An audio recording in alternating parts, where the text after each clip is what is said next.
पर जो नहीं पढ़ पाए हैं उनके लिए।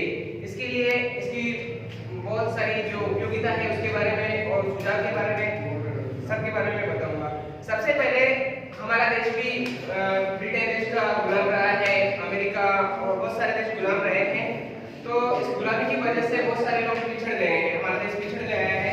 तो अमेरिका वो भी गुलाम रहा है, तो वहाँ पर सर्वप्रथम उन्होंने इस दूरस्थ शिक्षा का प्रचार के लिए ओपन यूनिवर्सिटीज खोली है। उसके बाद में ब्रिटेन में भी खोला है।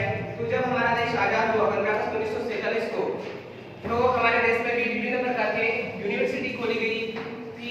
तो उसके बाद में हमारे देश के जो शिक्षाविद है, कोठारी आयोग और राधाकृष्णन आयोग, इस प्रकार के आयोग में उन्होंने विभिन्न प्रकार की चर्चाएं की कि क्यों ना हमारे देश में गरीबी है, भौगोलिक दृष्टि से हमारा देश बहुत ही विशाल है, तो सभी तक शिक्षा पहुंचाने का कार्य किया जाए। तो इसके लिए 1985-86 में यह इंदिरा गांधी यूनिवर्सिटी की स्थापना की गई और इसके प्रचार प्रसार के लिए विभिन्न प्रकार के कार्यक्रम आयोजित किए गए। देखो इसमें क्या क्या सुविधा है स्वतंत्रता।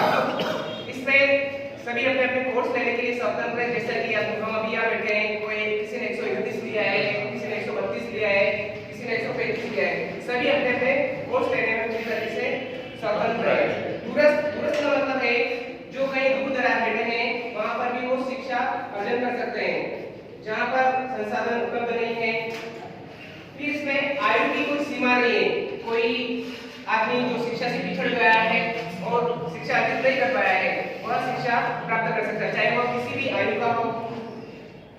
फिर वह इसमें फायदा क्या है, वह अपना काम करते हुए दोहरा लाभ प्राप्त कर सकता है। जैसा कि हम अभी टीचर हैं, टीचर रहते हुए भी शिक्षा भी अर्जित कर रहे हैं, आगे प्रशिक्षण योग्यता अर्जित कर रहे हैं और अपना काम भी कर रहे हैं। ऐसा कोई घर पर बैठा हुआ कोई महिला है जो शिक्षा से वंचित रह गई है, तो वह शिक्षा भी अर्जित कर सकती है और अपना घर का काम भी कर सकती है।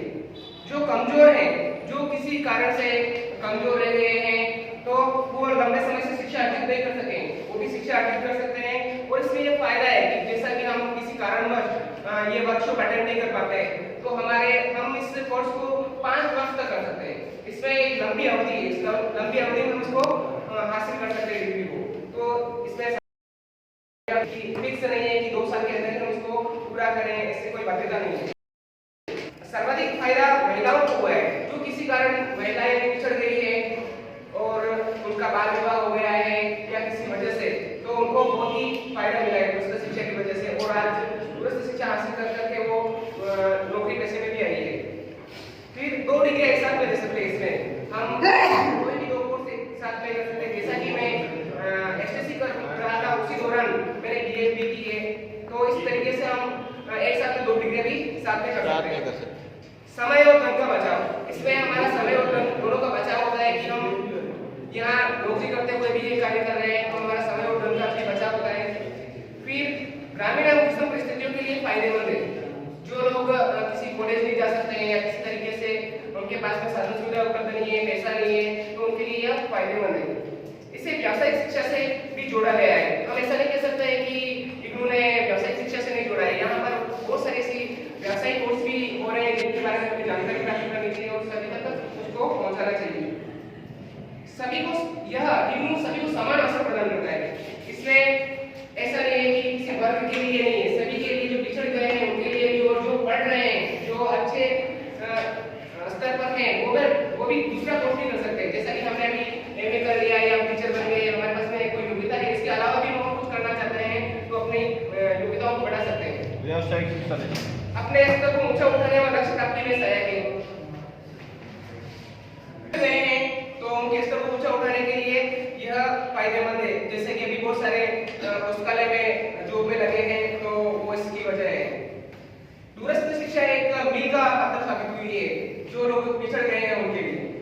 फिर यह सब तो हमने इसके फायदे देखे। इसकी आवश्यकता क्यों पड़ी है? इसकी आवश्यकता इसलिए पड़ी है कि जो दूर रह गए हैं, पिछड़ गए हैं, उनके लिए किसको पढ़िए, हम जैसे वो पढ़िए। अगर हम ये एसटीसी कर नौकरी लग गए हैं, उसके बाद में अगर इस प्रकार के कोर्स की व्यवस्था नहीं होती तो हम क्या आगे बढ़ पाते? क्या नहीं, हम केवल 3rd ग्रेड रहते जैसे हमारे पुराने वाले हैं।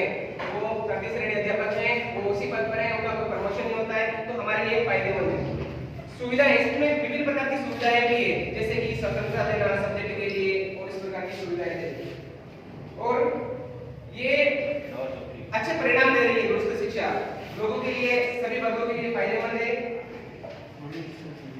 उच्च शिक्षा अपने स्तर को ऊंचा उठाने का अवसर मिलता है। इसमें उच्च शिक्षा के हिसाब से उच्च शिक्षा में यह फायदेमंद है, जैसे माध्यमिक स्तर की शिक्षा प्राप्त कर ली, उच्च माध्यमिक स्तर की शिक्षा प्राप्त कर ली, वो विद्यालय स्तर की शिक्षा है, लेकिन उच्च स्तर के लिए ये हमारे फायदेमंद है। और खास तौर से यह बात है कि जैसे ग्रामीण परिवेश में जो महिलाएं हैं उनमें एक प्रकार की हीन भावना आ जाती है, जो किसी तरीके से पिछड़ गई है, उसके लिए ये इस प्रकार के कोर्स कर करके वो भी अपना उच्च योग्यता हासिल कर करके उनके अंदर जो उनकी भावना है, घृणा की भावना है, उनकी भावना को दूर कर सकती है। फिर मैं इसके लिए कुछ सुझाव देना चाहूंगा। सुझाव में इसमें जो हमारा जो कोर्स है उसमें एक लैंग्वेज को शामिल किया जाए, और जो कंप्यूटर आज का जमाना है, जो तकनीकी युग का है, उसमें कंप्यूटर का कोर्स भी इसमें कुछ जोड़ा जाए। फिर इसके आरसी के जो सेंटर है वो सरकार स्तर पर किए जाए, और स्टडी सेंटर और एग्जाम सेंटर कम से कम जिला स्तर पर किए जाए। वर्कशॉप में जो दिन है वो कम किए जाए, और वर्कशॉप एक वर्ष में कम से कम 2 बार कराए जाए।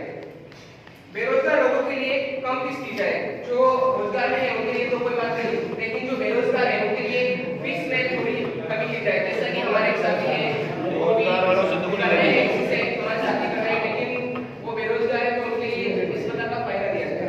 रोजगार वालों से दुगनी ले लेंगे, ये है इसे स्कूली शिक्षा से जोड़ा जाए। ये उच्च स्तरीय शिक्षा है तो उसको स्कूली स्तर से भी जोड़ा जाए, ताकि जो 8वीं पास करके छोड़ दिया वो भी इसमें क्या करें, डिग्री हासिल कर करके, जैसे किसी को ड्राइवर लाइसेंस बनाना है, किसी को चुनाव, उस तरीके से स्कूली शिक्षा से जुड़ करके भी फायदा ले सकता है। गाड़ी चलाना उसको और प्रभावी और आनंददायी बनाया जाए। जो हमारी बुक्स है वो बहुत बड़ी बड़ी है, उसको और प्रभावी मोटिवेशनल रखा जाए, ताकि प्रभावी और आनंददायी।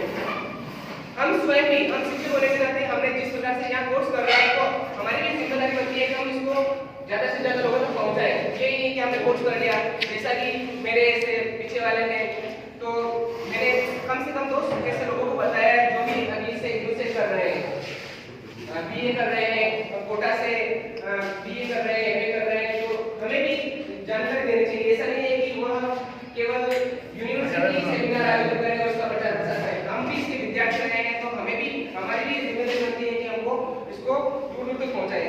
कार्यशाला को डिजिटल युग से जोड़ा जाए, जो हमारी कार्यशाला है उसको थोड़ा तकनीकी तरीके से जोड़ा जाए। बालिकाओं के लिए एक कोर्स निःशुल्क किए जाए, ताकि वो दूर रहकर के भी शिक्षा प्राप्त कर सकें। वर्कशॉप ऑनलाइन और ऑफलाइन दोनों होनी चाहिए, इसमें ये स्वतंत्रता होनी चाहिए, जो ऑनलाइन कर सकता है वो ऑनलाइन और ऑफलाइन करना चाहता है। बहुत बहुत